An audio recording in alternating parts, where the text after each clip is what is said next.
What's up, boys? It's Feeds back with another video. We're going to talk about some of the new Veiled champions that came out, talk about some of the stuff going on with the summoning events, and of course, more than anything, kind of look over some different build potential ideas on this video. I really wanted to address the Veil ability, and of course, maybe some of the fine-tuning that's going to go into it, and then more than anything else, some of the new legendaries that came out. So, I will say, hats off to Plarium. The one thing that they did that I was actually very happy about was they didn't tie the legendaries behind being void legendaries. And the reason why this is important is because, of course, you get a lot less void shards. If you were to spend real money on them, you didn't end up spending more money for less shards. The RNG on them is really bad, even with the buffs where they buffed it to the same as the ancient shards, so on and so forth. So hats off to Plarium for doing that. Thank God they didn't do that, if you will. So we'll kind of get into it. We'll go down the list of the names of the legendaries, and then what I'll do is I'll kind of pull them up on the index, and we'll take a look at them. So the way I'll do it is I'll address the legendaries first. We'll take a look at them so we can talk about builds, and then we'll kind of briefly go over Corpse Collector, Excruciator, which was in the event, Infernal Baroness, Mistress of Hymns, Necro Hunter, Seneschal, Hill Nomad, Steadfast Marshal, so on and so forth. And then, of course, we'll talk a little bit about those. But what I really want to address with the legendaries, because those are kind of the ones that make the most difference or have the most significant impact on the game when you get them, when it comes to those things. So you have Sandrafon, which is a legendary. It's a type attack, Affinity Force, and it's a demon spawn. You have Visor Ovelus, which is a rarity legend type attack, Affinity Force, Dark Elves. And then, of course, you have Yannick, legendary type attack, Affinity Spirit, High Elves. So we're going to take a look first the Demon Spawn, then Dark Elves, and the High Elves. So we'll take a look at those things. So we'll look at Yannick first. Where is this sweetheart? Right here, I think. Yannick. So as you can see, not a super brand new model for it. Obviously, they're following the High Elves trend when it comes to it. She still looks pretty cool. Has a lot of functionality to it. Well, let's say functionality. It has a lot of very simplistic appeal to it, and follows some of the other models that are going on, and makes it pretty cool looking for the most part. So we'll talk about her abilities. Just kind of preface it. Her HP is relatively low, 15,525. She's got a balanced out attack and defense, 1487 and 1057, and of course her speed's base 100, crit rate 15, crit damage 63, and then accuracy 10, resist 30. So nothing too extremely different out of those. Her A1, her attacks one enemy, then attacks another random enemy. Each hit has 50% chance of placing a leech debuff for 2 turns. Damage based on attack. Leech debuff isn't bad for kind of higher end bosses, but it's still kind of not where it needs to be at, because that's the return on it's based on the damage that you do from that character, which you could just end up running lifesteal in that regard. So not a bad ability. Would work on some bosses. Ultimately, I think getting the percentage up is going to help you in that regard and do a little bit more damage when it comes to it. Baffling Speed. Attacks one enemy, has a 75% chance of placing a perfect Veil buff on this champion for 2 turns if this attack is critical. And then, of course, Perfect Veil gives you the buff for that. And if you guys don't know, Veil makes you invisible, allows you to do a little extra damage on some of the other abilities. Some of them synergize, some of them don't. You can make this a 3-turn ability when it comes to it. So overall, being able to place your Veil buff is important when it comes to it in those regards. And then, of course, attacks all enemies, decreases their max HP by 25% of the damage inflicted. This ability, I don't know how to feel about it. Obviously, they have the Destroy set, which gives them 30% HP based on the damage reduced. And there's some other builds that kind of go into it. Again, I haven't had a really strong opinion against it because I haven't had a chance to build it properly with the set pieces, so I don't know how it will work on a character ability. It will be a whole nother turn for it. If you can use this in things like higher bosses and it actually affects them, then you're actually in a really good spot and it does a decent amount of damage. If not, then nobody knows when it comes to those things. So we'll go to the Dark Elves next.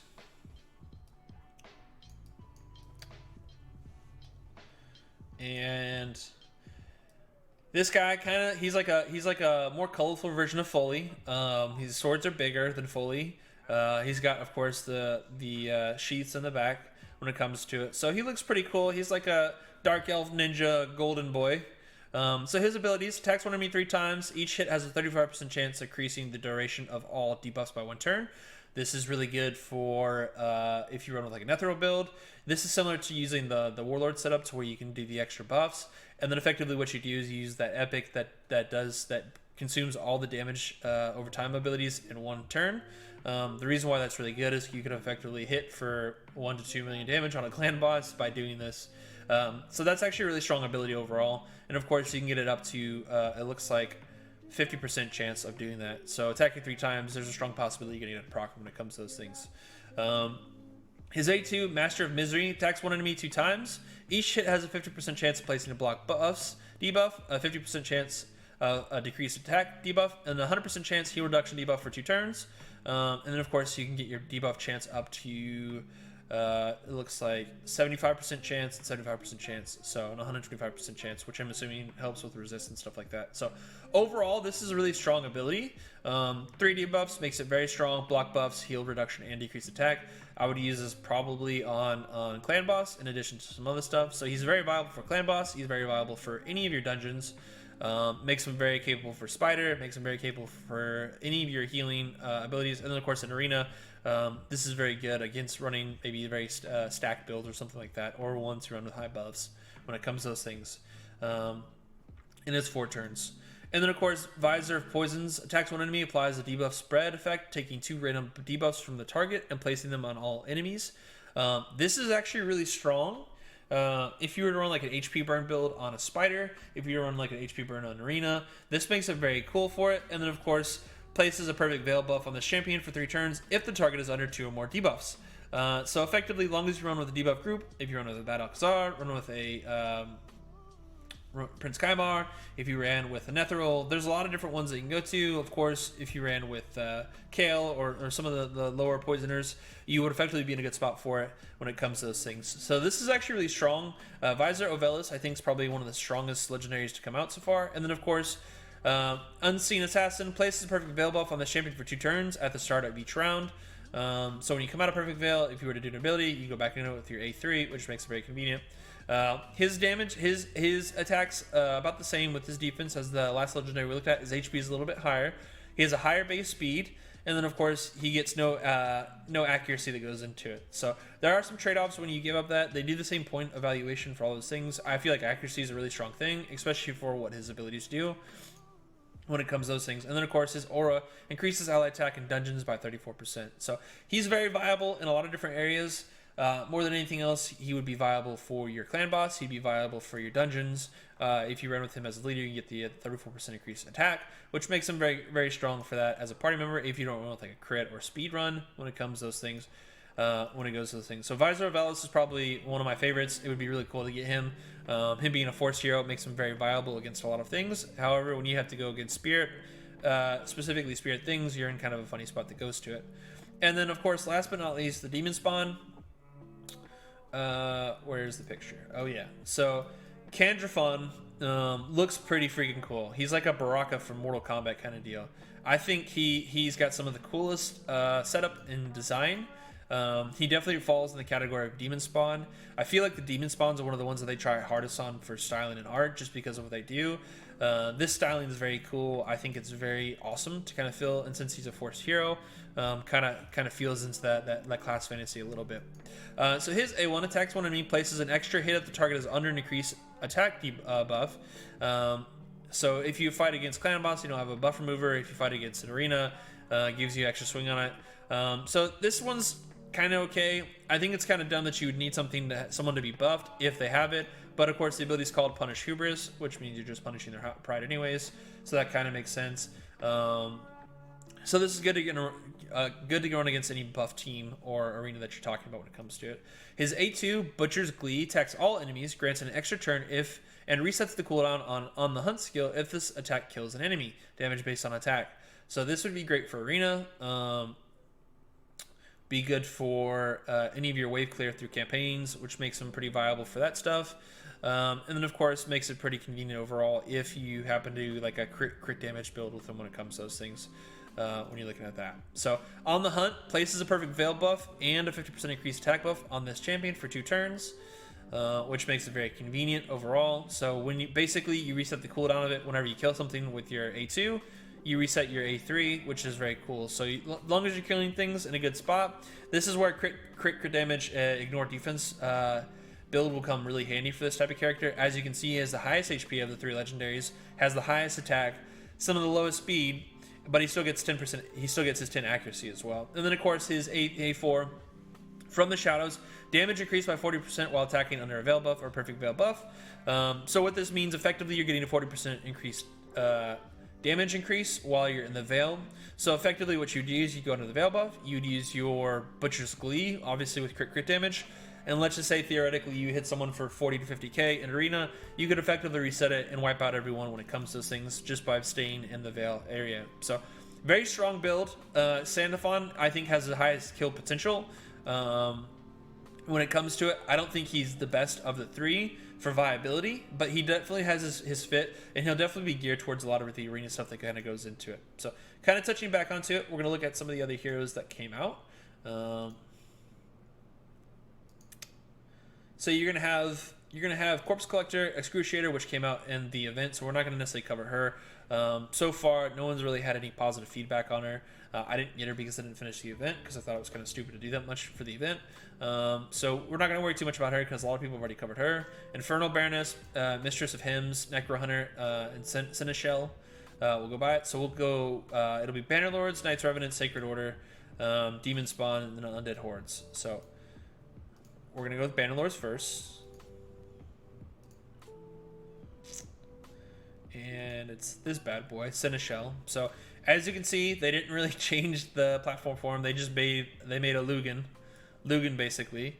Bloody Mace. Attacks one enemy, has a 30% chance of placing a Leech debuff for 2 turns. They really are trying to bring the Leech buff back. Hopefully they've made some buffs to it. As you can see, he's a defense hero. And then, of course, his A2, 4 turns, places a perfect veil buff and a 15% continuous heal buff on an ally for 2 turns. You can get that down to 2 turns, which isn't bad. You can run with certain stuff with it. You could probably run with like a Rain Beast or something like that to try and make it work. And then, of course, his A3, Lordly Challenge, places counterattack buff on the champion for 2 turns, has a 6% chance of placing provoke debuff on all enemies for 1 turn. That's actually pretty convenient because if you do that, you can get the counterattack. You can get it down to 4 turns as well, which makes it pretty strong. For HP hero, he's kind of low on the HP, but kind of high because he's an epic. His defense isn't that high, but his speed is, which makes it pretty good. And of course, he's got a 45 resist, which is actually pretty nice when it comes to those things when you're looking at that. So that's pretty cool when you're looking at those things. On the high elves, no, Battle Sages from last time, Exemplars from last time. Sacred Order, that's what it was. Sanctioned Purifier. Attacks one enemy, has a 25% chance of placing block buffs, debuff for 2 turns, damage based on attack, and then of course your A2, Whiplash, has a 50% chance of placing stun debuff for 1 turn, damage based on attack. Obviously you can get your debuff chance up to it. Has a decent amount of attack for a rare, has a decent amount of speed. But overall, you're not a whole lot with it. And then, of course, your A3 attacks one enemy with 2 random allies, which is actually pretty cool. Damage inflicted by champion and other allies joining this attack will be increased by 10% if the target is under the stun. So this is kind of a scuffed legendary Minotaur that allows you to everyone to attack. Fiend Purge actually is a really strong ability. So having 4 turns, that'll actually make her pretty volatile when it comes to a lot of those things when you're looking at that. So Mistress of Hymns, of course. Attacks one enemy, heals the ally with the lowest HP by 15% of the damage inflicted, which this could actually work. She's a support hero, but if you ran with like a crit damage build, you kind of run in like Lugan, if you will. This is like kind of a less good version of a Lugan when it comes to it. But of course, you get the damage up, and then of course, crit damage with it makes it pretty viable. Counterattack builds make her viable to help heal. This is good if you're running on Clan Boss and didn't have anything else. Mr. of Hymns is actually pretty good if you got an early game too for campaign and stuff like that because of the healing potential for 3 stars. Her A2, Song of Triumph, level 1, places a 15% continuous heal buff on the 2 allies with the lowest HP for 2 turns if this attack is critical. So again, crit damage kind of goes into what feeds into it, and you can do it every 3 turns. So you definitely want to make sure she has high crit ready when you're going into this. You want to focus on that ability because the more she can do with this, the better it is, plus the fact that she gets to heal. So she's actually a pretty good support because she's an offensive support. I think offensive supports have way more functionality in the game than a lot of the ones who play passively. And being able to do the extra damage gives you a lot of viability when you're doing things like 3 stars, when you're pushing certain things. If you happen to get her maxed out with the Minotaur, she'll be good for a high level Minotaur, things of that nature. And then of course you've got the ability to, when you're talking about it, where you can do the extra damage that comes to it. So she heals. She doesn't have a lot of attacks, so you wouldn't use Giant Slayer with her when you look at those things. And then, of course, Hymn of Rebirth revives 2 random allies for 50% HP and places a Veil buff on them for 1 turn. This is incredibly strong. Mistress of Hymns will actually be really good if you run with her on Clan Boss. I've already mentioned that, but having the ability to revive 2 allies, this would be good if you have like a block damage buff, like a Rothschild or something like that, or you have something that will prevent death. You could run with Lightsworn or something of that nature.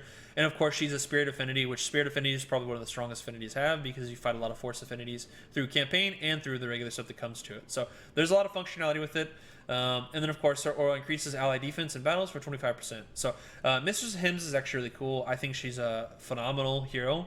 And her being a rare, I think she's really strong for a rare when it comes to it. She has relatively high HP as a support, has decent amount of attack and defense for it, and then, of course, has a 103 base speed, which is actually really, relatively high. So Mistress of Hymns is one of my favorite ones so far when you're looking at those things when we're talking about that stuff. And then, of course, Demon Spawn.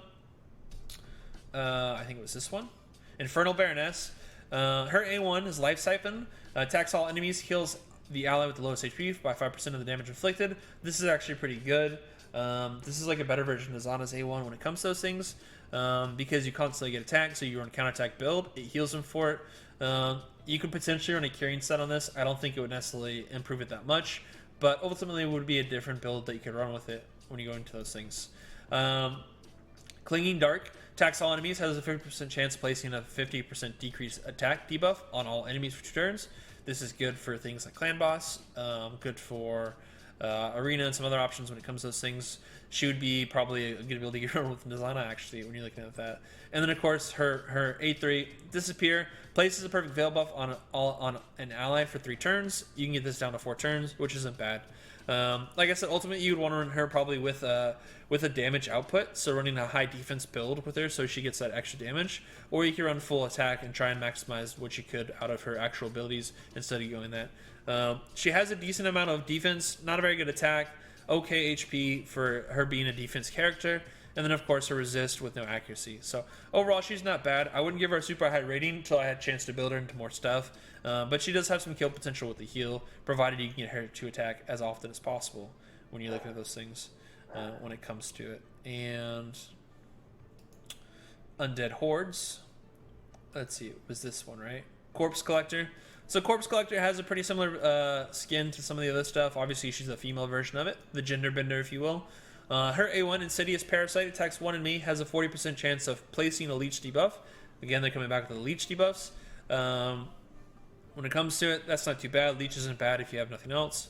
Hellfire, attacks all enemies, has a 75% chance of placing a 100% heal reduction debuff and a 50% decreased accuracy debuff on all enemies for 2 turns. As you get it up, as you can get it to 75% and 100%. In regards to that, and get it on to 3 turns. So it's not bad. Heal reduction is pretty good. Attacks all enemies, which would be good for wave clears, things like that. And having 3 turns actually makes it pretty viable for wave clear. And then, of course, her A3, Noxious Escape, attacks 3 enemies at random. Each hit has a 75% chance of placing a 5% poison debuff for 2 turns. Places a veil buff on this champion for 1 turn. And then, of course, you can get that down to 4 turns with that, and 100% chance for 2 poison debuffs, or placing 1 debuff for 2 turns when it comes to those things. So not bad. Overall, that's actually pretty decent. She would be good for things like any of your high damage bosses. I don't think she'd be very good for Arena just because of the setup you need for it. And being able to do her heal reduction is very important, so you'd have to do high speed. She does have a high base speed of 106, which is actually really good. Her attack's not bad. And then, of course, her resistance is 30 when it comes to it. So she's 108, I think, is the highest for heroes right now, so 106 is really good. You could do a speed run with her where you try and get her to turn her abilities over as fast as possible, which would actually make this pretty viable for a lot of stuff, but ultimately, I wouldn't say she's super top tier. But like I said, if you run with the speed build with her, and have the chance to basically reset your cooldowns, you can run with Prince Kaimar if you have him, which gives you the opportunity to do it. And then, of course, makes it pretty viable too when you can do the leech, which helps the healing overall on like multi-strike heroes, things like Folly, Aethel, any of your characters hit more than once when it comes to those things. So super good when it comes to those things as far as that goes. And I think we had One Knight's Revenant, right? Necro Hunter. So Necro Hunter has crypt arrows, level 1, attacks one enemy 2 times. Each hit has 50% chance of placing a 60% decreased defense debuff for 2 turns. That's actually good. If you can get that up to 75% chance, that's actually gives you a pretty good opportunity. This would be a good clan boss character if you ever got him. He's got a magic affinity, which isn't too bad. His A2, Gravestorm, 4 turns, attacks one enemy, has a 50% chance of attacking all enemies with an extra hit. This is actually good. This is kind of like Elhain's ability. And you get that down to 3 turns. And then, of course, we have our Perfect Veil. Tombstalker, 5 turns, attacks one enemy, place the Perfect Veil buff on this champion for 2 turns if this attack is critical. And then, of course, you can do it on 4 turns. So this gives you an opportunity to go into the Veil. He has relatively low HP at 60, which is super unfortunate. His attack's relatively high. His defense is okay. His speed's okay. Overall, this guy would be kind of a glass cannon, so he would kind of have a pretty hard cap later down on the higher versions of Clan Boss, but makes him pretty viable because of the decreased defense if you ran with something like that when you're looking at those things in regards to that. So lots of opportunity when it comes to it. Those are the heroes I'm going to touch on. Obviously, there's a couple other ones, the rares and uncommons that are available. I just want to talk about the ones that ability ideas are with the people that were legendary or epic, because those are the people we're not going to care most about when it comes to those things in regards to that. So I am excited to see what more what other classes come out with Veil buffs and what they decide to do with it. I think bringing back Leech is a cool idea. I wish they would kind of buff it or change it a little bit to be a little bit more positive in regards to getting those types of characters, because as it sits, it doesn't do for in-game stuff. It doesn't really help you out that too much when you're talking about the damage modifiers and stuff like that. So maybe they'll find a way to buff the amount of leech damage you can get based off of crit or accuracy or something like that, something absurd. So that'll be it, guys. I appreciate everyone stopping by. If you guys like this video, go ahead and leave a comment below. Let me know if you liked it. If you guys want to keep seeing content like this in addition to the guides that we do, go ahead and let me know on Discord or on the comments below. If you guys like the video, hit the subscribe button up top, and aside from that, guys, you stay classy and keep summoning. Run! It's gonna be a left click. It's gonna be a left click. Woo!